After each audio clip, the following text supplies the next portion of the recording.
எல்லாருக்கும் வணக்கம். எல்லாரும் எப்படி இருக்கிறீங்க? ஸோ இன்றைக்கு பார்த்தீங்கன்னா ஒரு சாரி ப்ளவுஸ் வந்து நம்ம வந்து கட் பண்ணி ஸ்டிச் பண்ணி ஃபினிஷ் பண்ண போகிறோம்னு சொன்னால் என்னெல்லாம் வந்து ஃபாலோ பண்ணலாம்னு சொல்லி நம்ம பார்க்க போகிறோம். அதே மாதிரி பார்த்தீங்கன்னு சொன்னால் எனக்கு தெரிஞ்ச என்னுடைய அனுபவத்தை வச்சு கொண்டு தான் நான் வந்து ஷேர் பண்ணி கொள்ள போகிறேன். ஸோ இது வந்து முற்றிலும் பிகினருக்குரிய வீடியோவாக தான் இது இருக்க போகுது. ஸோ நீங்கள் சாரி ப்ளவுஸில் எக்ஸ்பர்ட்டாக இருக்கிறீங்கன்னா அது வந்து இந்த வீடியோ வந்து உங்களுக்குரியதல்ல. நீங்கள் ஸ்கிப் பண்ணிவிட்டு வேறு வீடியோ வந்து நீங்கள் பார்க்கலாம்.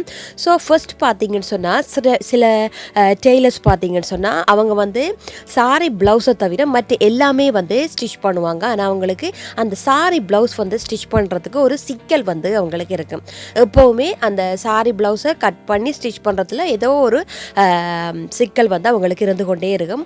அப்போ அப்படியானவங்களுக்கு நான் சொல்லிக்கொள்கிறது பார்த்தீங்கன்னு சொன்னால் இப்போ பார்த்தீங்கன்னா நிறைய வீடியோக்கள், அதாவது யூடியூப் தளத்தில் நிறைய வீடியோக்கள் வந்து ப்ளவுஸ் சம்மந்தமான கட்டிங் வீடியோஸ், அதே மாதிரி ஸ்டிச்சிங் வீடியோஸ் வந்து இருக்குது. அந்த வீடியோஸை வந்து நீங்கள் இப்போவே வந்து பார்க்க ஸ்டார்ட் பண்ணுங்கள்.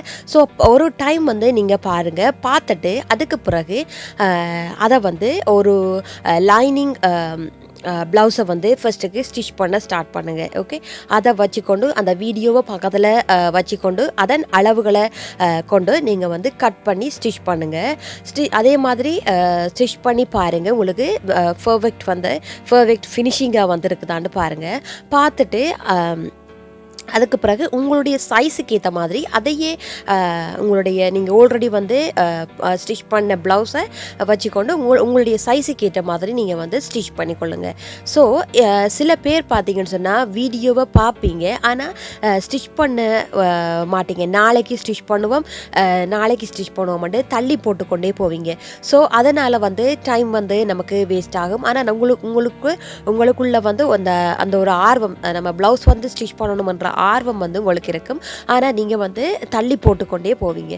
ஸோ அந்த வந்து உங்களுடைய சோம்பேறித்தனத்தால் வந்து இருக்கலாம். அதாவது உங்களுடைய இயலாமையாக வந்து நான் சொல்லிக்கொள்கிறேன். ஸோ நீங்கள் அது அப்படி வந்து செய்யாதீங்க. அப்போவே வந்து நீங்கள் ப்ளவுஸ் வந்து உங்களுக்கு விரும்பின, அதாவது உங்களுக்கு கிளியராக வந்து விளங்கக்கூடிய ஒரு வீடியோ எடுத்துக்கொண்டு அதை பார்த்து நீங்கள் வந்து கட் பண்ணி ஸ்டிச் பண்ணி ஸ்டார்ட் பண்ணுங்கள். ஸோ உங்களாலேயும் வந்து ப்ளவுஸ் வந்து ஸ்டிச் பண்ணி எடுத்துக்கொள்ள முடியும்.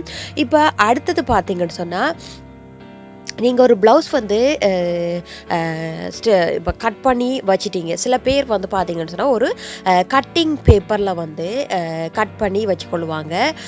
கட்டிங் பேப்பரில் 30 இன்ச் 28 இன்ச் அப்படி பார்த்து கட்டிங் பேப்பர்லேயே கட் பண்ணி வச்சுக்கொள்ளுவாங்க. இப்போ ஒரு கஸ்டமர் வராருன்னு சொன்னால் அவங்களுக்குரிய மார்பு சுற்றளவு 30 இன்ச்ன்னு சொன்னால் அந்த 30 இன்ச்சுக்குரிய ப்ளவுஸ் கட்டிங் எடுத்து அப்படியே போட்டு கட் பண்ணி ஸ்டிச் பண்ணி கொடுக்குறவங்க வந்து இருக்கிறாங்க. ஸோ இப்படி வந்து நீங்கள் செய்கிறதால வந்து எவ்வளவு ஃபேஸ் பண்ண போகிறீங்கன்னு சொன்னால் நீங்கள் வந்து கஸ்டமரை வந்து லாஸ் பண்ண போகிறீங்க. ஏன்னு சொன்னால் அவருடைய மார்பு சுற்றளவு பார்த்தீங்கன்னா, நான் வந்து உதாரணத்துக்கு சொல்லிக்கொள்கிறேன். ஸோ ஒருத்தர் வாரார், அவருடைய மார்பு சுற்றளவு 30 இன்ச்சாக வந்து இருக்குது. ஸோ 30 இன்ச்சுக்குள்ளே நீங்கள் 30 இன்ச்சுக்குரிய அந்த ப்ளவுஸ் கட்டிங் எடுத்து நீங்கள் கட் பண்ணி ஸ்டிச் பண்ணி ஃபினிஷ் பண்ணிடுவீங்க. ஆனால் அவங்களுடைய அதாவது நடு மார்பு சுற்றளவை வந்து நீங்கள் மெஷர் இருக்க மாட்டீங்க. ஸோ சில பேர் வந்து நடு மார்பு சுற்றளவையும் எடுத்துக்கொள்ளுவாங்க. ஆனால் அதை வந்து எப்படி போட்டு நம்ம தனியாக வந்து போட்டு எப்படி கட் பண்ணி ஸ்டிச் பண்ணணுமன்றது ஐடியா வந்து இருக்காது. ஸோ இப்படியானவங்க என்ன செய்வாங்க, அவங்களுடைய மார்பு சுற்றளவை மட்டும் வச்சுக்கொண்டு அதை வந்து கட் பண்ணிவிட்டு நீங்கள் வந்து ஸ்டிச் பண்ணி கொடுத்து விடுவீங்க. ஸோ கஸ்டமரும் வந்து எடுத்து போடக்குள்ள அது என்ன ஆகும்னு சொன்னால் அவங்களுடைய மார்பு பகுதியில் வந்து அமுங்கி கொண்டு இருக்கும். ஸோ அமர்த்தி கொண்டு இருக்கிறதுனால அவங்க வந்து விரும்ப மாட்டாங்க. ஏன்னா நீங்கள் வந்து மார்பு சுற்றளவை மட்டும்தான் எடுத்துருக்கீங்க, நடு மார்பு சுற்றளவை வந்து எடுத்துக்கொள்ளலை. ஸோ அவங்களுக்கு அந்த மார்பு சுற்றளவுக்குரிய அந்த சுற்றியுள்ள அந்த பகுதியில் வந்து உங்களுடைய ப்ளவுஸ் பகுதியில் வந்து இடம் வந்து இருக்காது. ஸோ என்ன செய்யும், அவங்களுடைய மார்பு வந்து அமுத்தி கொண்டு இருக்கும். ஸோ அது அவங்களுக்கு விரும்ப மாட்டாங்க. ஸோ அந்த மார்பு சுற்றளவில் இருக்கக்கூடிய அந்த ஸ்பேஸ் வந்து இருந்தால் தான் அவங்க வந்து விரும்புவாங்க. ஸோ கஸ்டமர் வந்து அந்த கஸ்டமரை உங்கள்கிட்ட வந்து தேடி வந்து வருவாங்க. ஸோ இந்த ஒரு மிஸ்டேக்கை வந்து நீங்கள் செய்யாதீங்க. ஸோ பேப்பர் கட் பண்ணுறீங்கன்னு சொன்னால் அதை கட் பண்ணி வச்சுக்கொள்ளுங்க. அது வந்து உங்களுடைய ஐடியாக்காக இருக்கணும். ஸோ ஒரு ப்ளவுஸ் வந்து ஸ்டிச் பண்ண போகிறோம்னா 30 இன்ச்சுண்டா ஓகே அது வந்து இப்படி தான் வரும்ன்ற ஒரு ஐடியாவாக இருக்கணுமே தவிர அந்த ப்ளவுஸ்க்கு வந்து அதே கஸ்டமருக்குரிய கட்டிங்காக வந்து அது இருக்காது. ஏன்னா அவங்களுடைய இடுப்பளவு மாறுபடலாம், நடுமார்பு சுற்றளவு அவங்களுக்கு மாறுபடலாம். ஸோ அவங்களுடைய கழுத்தின் லென்த்துமே சில பேருக்கு உங்களுக்கு தெரியும் நான் சொல்லியிருக்கிறேன். அதாவது உங்களுடைய களத்தின் லென்த்தை பொறுத்து உங்களுடைய ஷோல்டரும் வந்து மாறும். ஸோ இந்த மாதிரி மாறக்குள்ள எல்லாமே ஆம்கோல் நீளத்திலிருந்து எல்லாமே டோட்டலாக வந்து சேஞ்ச் ஆகும். ஸோ அந்த இடத்துல நீங்கள் உங்களுடைய ஆல்ரெடி கட் பண்ணி வச்சு உங்களுடைய பேப்பர் கட்டிங்கை வந்து நீங்கள் யூஸ் பண்ணுறீங்கன்னா அது வந்து முற்றிலும் வந்து தவறானது. ஸோ இதை வந்து இனிமேல் நீங்கள் செய்யாதீங்க. ஸோ இதில் வந்து இன்னொரு அட்வான்டேஜும் இருக்குது. என்னென்னு சொன்னால் உங்களுடைய தையல் நாலேஜ் வந்து இம்ப்ரூவ் பண்ணாது. நீங்கள் வந்து எப்படித்தான் ப்ளவுஸ் வந்து கட் பண்ணினாலும் அந்த பேப்பர் கட்டிங்கே நீங்கள் போட்டு கட் பண்ணி ஸ்டிச் பண்ணுறதால உங்களுக்கு வந்து அதில் வரக்கூடிய மிஸ்டேக்குகள் என்னென்னு தெரியாது. அதில் வந்து என்னெல்லாம் நீங்கள் சேஞ்சுகள் கொண்டு வரலாமன்றதும் உங்களுக்கு வந்து விளங்காது. ஏன்னா நீங்கள் அந்த கட்டிங் பேப்பரையே யூஸ் பண்ணி கொண்டிருக்கிறதால அந்த ப்ளவுஸ் குறிய நாலேஜ் வந்து உங்கள்கிட்ட இருக்காது. ஸோ நான் சொல்ல வாரது பார்த்தீங்கன்னு சொன்னால் நீங்கள் ஒரு ப்ளவுஸ் வந்து ஸ்டிச் பண்ண போகிறீங்கன்னு சொன்னால் அந்த கஸ்டமரை ஃபுல்லாகவே மெஷர் பண்ணி எடுத்துக்கொள்ளுங்க. மெஷர் பண்ணிவிட்டு உங்களுடைய கட்டிங் பேப்பரை நீங்கள் பிகினராக இருக்கிறீங்கன்னா ஒரு ஐடியாக்காக பக்கத்தில் வந்து வச்சுக்கொள்ளுங்க. வச்சுட்டு அதை பேஸ் பண்ணி உங்களுடைய அளவுக்கேற்ற மாதிரி கட் பண்ணி ஸ்டிச் பண்ணி ஃபினிஷ் பண்ணுங்கள். ஸோ பர்ஃபெக்ட் ஃபினிஷிங்காக வந்து இருக்கு. நீங்கள் எப்போ வந்து உங்களுடைய கஸ்டமருக்கு ஏற்ற மாதிரி ப்ளவுஸை வந்து உங்களுடைய துணியில் வந்து கட் பண்ணி ஃபினிஷ் பண்ணுறீங்களோ அப்போ தான் உங்களுக்கு நீங்கள் உணரணும் நீங்கள் வந்து ப்ளவுஸில் வந்து எக்ஸ்பர்ட். அதாவது நீங்கள் வந்து எந்த ப்ளவுஸ் கொடுத்தாலும் நீங்கள் வந்து ஸ்டிச் பண்ணி ஃபினிஷ் பண்ணுவீங்கன்ற அந்த ஒரு தருணம் வந்து அந்த தருணமாக தான் இருக்குது. ஸோ இந்த மாதிரி நீங்கள் வந்து ஃபாலோ பண்ணினீங்கனாலும் நீங்கள் வந்து ப்ளவுஸில் இருக்கிற அந்த டெக்னிக்ஸ் அதே மாதிரி நம்ம எப்படியெல்லாம் அதில் வந்து மாற்றங்களை கொண்டு வரலாமன்றதை நீங்கள் வந்து கண்டுபிடிக்க முடியும். ஸோ இதை வந்து ஃபாலோ பண்ணிக்கொள்ளுங்க.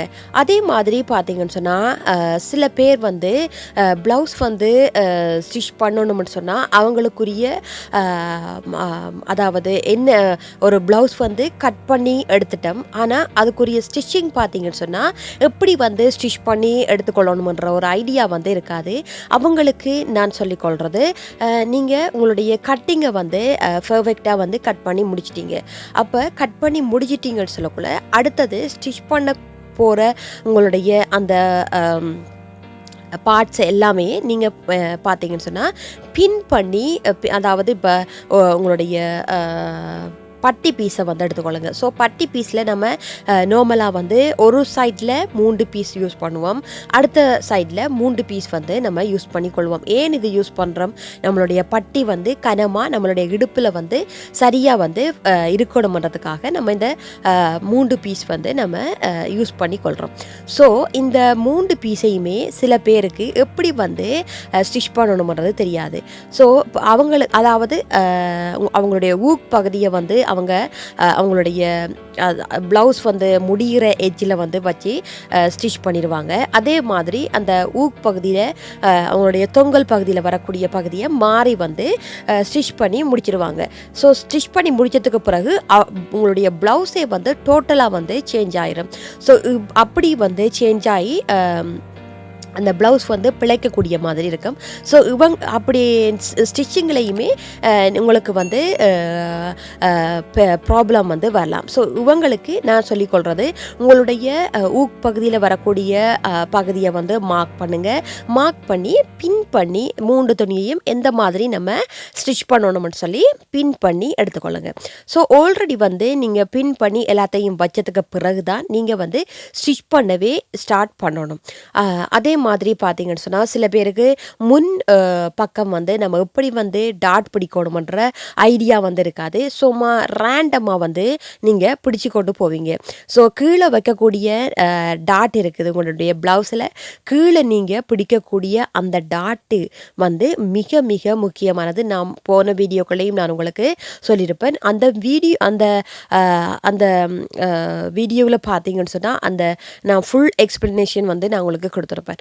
ஸோ இப்போ பார்த்தீங்கன்னு சொன்னால் உங்களுடைய கீழுக்கு கொடுக்கக்கூடிய அந்த டாட் வந்து நீங்கள் வந்து பிழையாக கொடுத்துட்டீங்கன்னு சொன்னால் உங்களுடைய டோட்டல் ப்ளவுஸுமே அதாவது ஃப்ரண்ட் பார்ட் வந்து பிழைச்சி போயிடும். ஸோ இப்போ பார்த்தீங்கன்னு சொன்னால் உங்களுடைய நான் வந்து உதாரணத்துக்கு வந்து சொல்லிக்கொள்கிறேன். ஸோ இப்போ பார்த்தீங்கன்னு சொன்னால் நீங்கள் ஒரு ப்ளவுஸ் வந்து ஸ்டிச் பண்ணுறீங்கன்னு சொன்னால் அவர் வந்து அவருடைய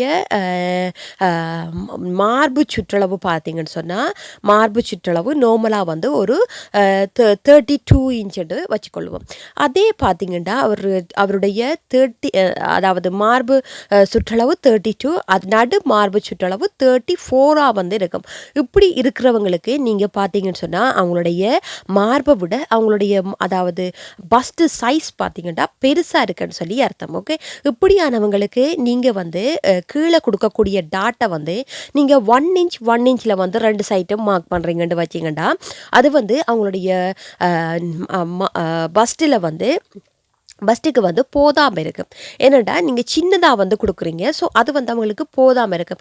இப்படியானவங்களுக்கு நீங்கள் செய்ய வேண்டியது என்னென்னு சொன்னால் உங்களுடைய பஸ்ட்டு அடியில் வந்து கொடுக்கக்கூடிய அந்த டாட்டை வந்து நீங்கள் பெருசாக வந்து கொடுக்கணும். அதாவது 1.5 இன்ச் 2 இன்ச் என்ற மாதிரி நீங்கள் வந்து கொடுத்துக்கொள்ளணும். ஸோ இந்த மாதிரி நீங்கள் கொடுக்குறீங்கன்னு சொன்னால் தான் அந்த டாட் வந்து சரியாக வந்து கீழே உட்காரும். அதே மாதிரி அந்த பஸ்ட்டு சைஸுக்குள்ளே அது வந்து அதாவது என்ன சொல்கிறது அந்த பஸ்ட்டை வந்து போதுமானதாக வந்து இருக்கும். அந்த இடத்துல வந்து போதுமானதாக வந்து இருக்கும். இல்லைன்னு சொன்னால் அவங்க அந்த நீங்கள் குறைவாக கொடுத்து விட்டுட்டீங்கன்னு சொன்னால் அந்த இடத்துல வந்து உங்களுடைய பஸ்ட்டுன்ற சைஸுக்கு ஏற்ற மாதிரி உங்களுடைய கப் ஷேப் வந்து சரியாக வந்து அமையாது. ஸோ இதெல்லாம் நீங்கள் வந்து ஃபாலோ பண்ணி வந்து நீங்கள் உங்களுடைய ஒரு ப்ளவுஸை வந்து ஸ்டிச் பண்ணி ஃபினிஷ் பண்ணணும். இதையுமே நீங்கள் வந்து கவனத்தில் வந்து வச்சுக்கொள்ளுங்க. அடுத்தது பார்த்தீங்கன்னு சொன்னால் நீங்கள் வந்து ஒரு ப்ளவுஸ் வந்து ஸ்டிச் பண்ணுறீங்கடா அந்த ப்ளவுஸ் வந்து ஸ்டிச் பண்ணி ஸ்டார்டிங் ஸ்டேஜை வந்து சொல்கிறேன். ஃபர்ஸ்ட்டுக்கு நம்மளுடைய பேக் பீஸ் எடுக்கிறோம்னு சொன்னால் அதில் கீழுக்கு மடித்து ஸ்டிச் பண்ண வேண்டியது பார்த்தீங்கன்னா லைனிங் ப்ளவுஸாக இருந்தால் 1.5 இன்ச் வந்து நார்மலாக வந்து நம்ம விட்டுக்கொள்ளுவோம். ஸோ அந்த 1.5 இன்ச்சை நம்ம மார்க் பண்ணி அதில் நாச் போட்டுக்கொள்ளுங்க. போட்டுட்டு அதை மடித்து ஸ்டிச் பண்ணதுக்கு பிறகு நீங்கள் உங்களுடைய அதாவது உங்களுடைய அளவை வந்து இந்த அளவுக்கு தான் நம்ம 1.5 இன்ச் தான் நம்ம ஸ்டிச் பண்ணியிருக்கிறோமான்னு சொல்லி நீங்கள் வந்து செக் பண்ணுங்கள். அதே மாதிரி ஒவ்வொரு ஸ்டிச்சுமே நீங்கள் ஃபினிஷ் பண்ணுறப்ப நீங்கள் ஒவ்வொரு அதாவது முன்பக்கம் நீங்கள் ஃபினிஷ் பண்ணுறீங்கடா அதை வந்து செக் பண்ணுங்கள். 2 மார்பும் வந்து மார்புன்ற அதாவது ஆம்கோல் பகுதியும் அதே மாதிரி ப்ளவுஸின் எட்ஜ் பகுதி முடிகிற இடமும் வந்து சரியாக வந்து இருக்குதான்னு பாருங்கள். 2 ப்ளவுஸும் சாரி 2 பாகமும் வந்து ஃப்ரண்ட் பார்ட் அதே மாதிரி பேக் பார்ட் ரெண்டுமே ஸ்டிச் பண்ணதுக்கு பிறகு 2மே வச்சு பாருங்கள் சரியாக வருதாண்டு. அதே மாதிரி கையை நம்ம ஸ்டிச் பண்ணி முடிச்சதுக்கு பிறகு செக் பண்ணுங்கள். ஸோ செக் பண்ணி ஒவ்வொன்றுமே நம்ம செக் பண்ணி ஸ்டிச் பண்ணுறப்ப நம்ம வந்து பர்ஃபெக்டான ப்ளவுஸை வந்து ஸ்டிச் பண்ணி எடுத்துக்கொள்ள முடியும். ஸோ இந்த மாதிரி நீங்களும் வந்து ஃபாலோ பண்ணி உங்களுடைய ப்ளவுஸை வந்து ஸ்டிச் பண்ணி பாருங்கள். நீங்களும் வந்து ஒரு ப்ளவுஸை வந்து எந்த பிழையும் இல்லாமல் ஸ்டிச் பண்ணி ஃபினிஷ் பண்ண முடியும்னு சொல்லி இந்த வீடியோ வந்து முடிச்சுக்கொள்கிறேன். நன்றி, வணக்கம்.